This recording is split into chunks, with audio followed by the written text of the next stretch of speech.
If only they knew why she always visits the village river at midnight. To everyone who thinks they know their neighbor, listen well. This is about Amara, the girl who walks to the river when darkness follows the village hole.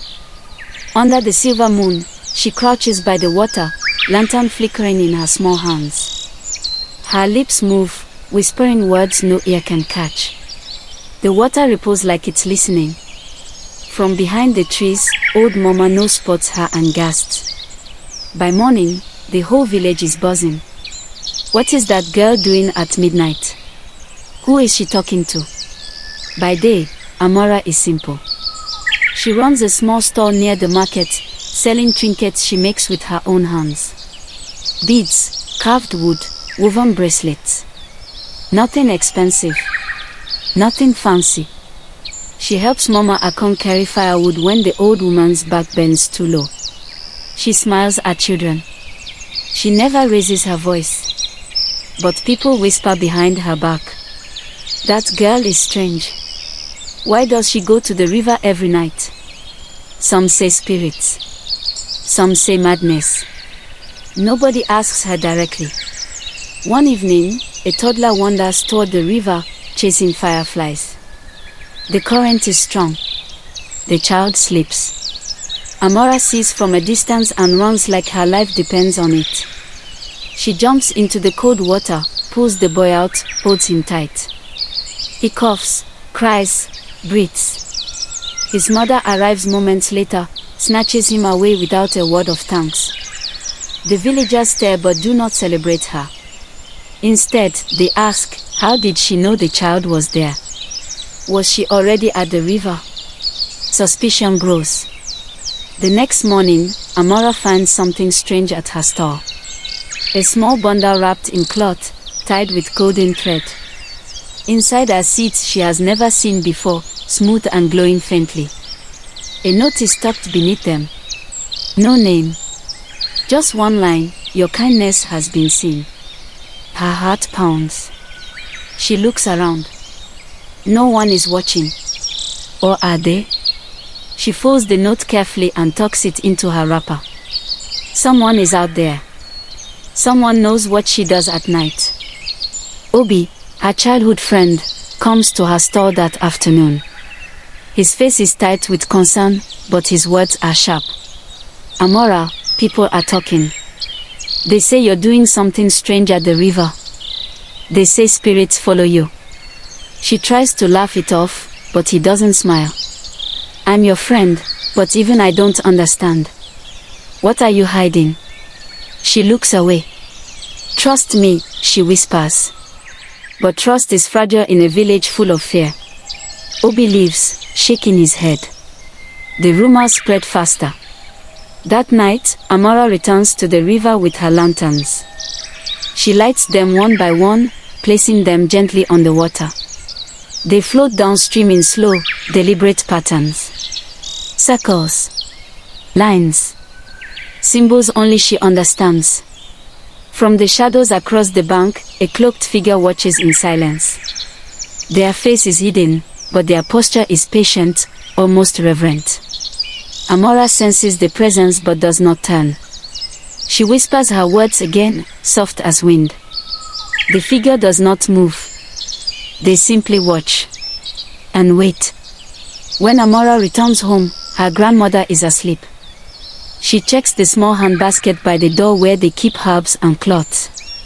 Inside, folded neatly, is another note. It reads, "Keep believing." Her hands tremble. This is the second message. No signature. No face. Just guidance from the dark. She sits on the floor, staring at the note. Who is testing her? Why do they care? And why does it feel like this invisible hand is leading her somewhere she cannot yet see? She closes her eyes and prays. The next day, old Papa Chidi falls sick. His daughter is too poor to buy medicine. Amara wraps food in banana leaves and leaves it by his door before sunrise. She does not knock. She does not wait for thanks. By evening, Papa Chidi is sitting up, eating.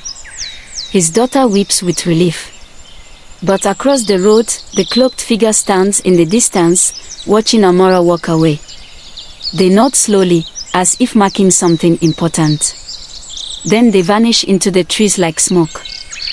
Amora sets her lanterns again that night, but something is different. The air feels heavier. She arranges the lights carefully, her fingers steady despite the chill. When she finishes and looks up, the cloaked figure is gone. No footprints. No shadow. Just emptiness where they stood moments before. Her chest tightens. Did I imagine them? Or are they testing me? She stares at the dark trees, waiting. Nothing moves. She walks home alone, feeling watched by something she cannot name. The mystery deepens. The lanterns drift downstream in strange formations. Amora watches closely this time. They form shapes. Letters. A message spelled in flickering light, SON. Her breath catches. This is not random. Someone is speaking to her through the river. She kneels, tracing the patterns with her eyes, trying to understand. What is coming soon? A meeting. A revelation. A danger. The water carries the light away, and the message dissolves into the night. She returns home with more questions than answers. Sleep does not come easy. Obi finds her the next morning, his face hard with worry. Amora, listen to me. Someone is playing with your mind. These gifts, these notes, it's manipulation. You're being used. He shakes her head. No, Obi. This is different. I feel it. He grabs her wrist gently. You're too trusting. What if this person is dangerous? What if they want something from you? She pulls away, her voice soft but firm. I have to follow this path. Even if you don't understand. He stares at her, hurt. Then walks away. That night, the villagers see something that shakes them. Lights move along the river in ways that defy nature. They sway against the current. They glow brighter than any flame. Some say it's the ancestors. Others say it's witchcraft. A group gathers at the edge of the forest, pointing and whispering. Amora's name is on every tongue. She is at the center of this strangeness. The elders call a meeting. They want answers. But Amora does not attend. She is at the river, continuing her walk, unaware of the storm gathering behind her. The child Amora saved goes missing. His mother screams through the village. Search parties form. They comb the bush, the market, the roads. Hours pass. Then, just before midnight, Amora finds him by the river, sitting calmly on a rock. In his small hands, he holds a glowing lantern, one she did not place. She kneels beside him. Where did you get this? The boy points to the water. The light gave it to me. She carries him home, heart pounding. Was this a warning? A test? Or something darker? Amora decides to explore further. She follows the river upstream, past the village boundary, into territory she has never walked. The air smells different here. Fresh herbs. Wood smoke. Peace. Then she sees it, a hidden path, narrow and worn, leading deeper into the forest. Vines hang low. The ground is soft with moss. She steps forward cautiously, her lantern lighting the way. This path was not here before. Or was it always here, waiting for her to find it? She walks on, pulled by invisible thread. Tied to a tree branch, fluttering in the breeze, is a piece of cloth. She unties it carefully. Inside is a note, written in elegant script, "Meet me where the river sleeps under the full moon." Her pulse quickens. This is the invitation she has been waiting for. But fear creeps in too. What if this is a trap? What if Obi was right? She folds the note and tucks it close to her heart. The full moon is 3 nights away. She has time to prepare. or time to run. Word spreads that Amora has been walking strange paths. A group of villagers decides to follow her. They hide behind trees, watching her every move. She senses them but does not turn around. Let them watch, she thinks. I am not ashamed. She walks with her head high, lantern swinging gently. The villagers whisper among themselves. What is she looking for? Who is she meeting? The tension grows thick. The village is divided. Some defend her. Others condemn her. The full moon approaches, and so does the moment of truth. The night arrives. Amora wraps herself in her best cloth, ties her hair, and walks to the river with steady feet. Her hands shake, but her spirit is strong. She can feel the weight of 100 eyes on her back, real or imagined. The moon is full and bright, casting silver light on the water. She kneels by the bank, places her lantern down, and waits. The forest holds its breath. So does she. This is the moment everything changes. She closes her eyes and whispers a prayer. The lantern floats toward her from upstream, glowing gold. It stops at her feet. She reaches out and lifts it carefully. Inside is a golden envelope, sealed with wax. Her fingers tremble as she opens it.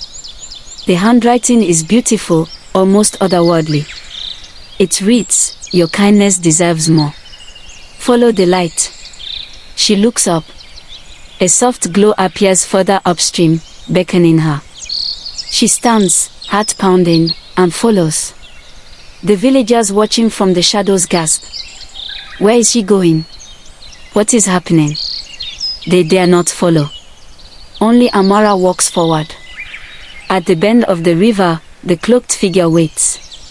Amora stops a few steps away, breathing hard. The figure does not move. Slowly, they lower their hood, revealing a face weathered by age but softened by kindness. It is a woman, her eyes deep and knowing. "I have watched you," the woman says. "Every act of kindness. Every lantern.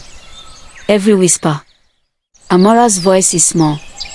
"Who are you?" The woman smiles. "Someone who lost everything and forgot how to hope. Until I saw you. You reminded me what goodness looks like." The woman speaks slowly, her voice heavy with memory. "I once had wealth, family, and power. But loss took it all. I became bitter. I hid from the world. Then I saw you by the river, helping others in secret, expecting nothing. Your kindness broke something in me. It reminded me that healing is still possible." Amora listens, tears forming in her eyes. The woman continues. "I left you gifts to test your heart. To see if you would keep giving even when no one noticed. You did. And now, I want to give back." The woman gives Amora one final test. "There is a family in the next village," she says. "They are starving. No one knows. No one cares. Go to them. Help them. Tell no one. Expect nothing in return." Amora nods without hesitation. She takes a basket of food and medicine the woman provides and walks through the night to the neighboring village. She finds the family huddled in a dark hut, thin and weak. She leaves the basket at their door, knocks once, and disappears before they can see her face.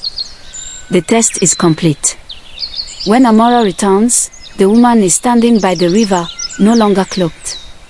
She is dressed simply but with dignity. "I am Adaeze," she says. "Once a philanthropist. Now a recluse. But you have brought me back to life. Your nightly visits were not just helping the village. They were healing me." Amora's eyes widen. "You've been watching me all this time." Adaeze nods. "And now, I want to help you help others. Come with me. I have resources. Together, we can do what you have been doing alone, but on a scale you cannot imagine."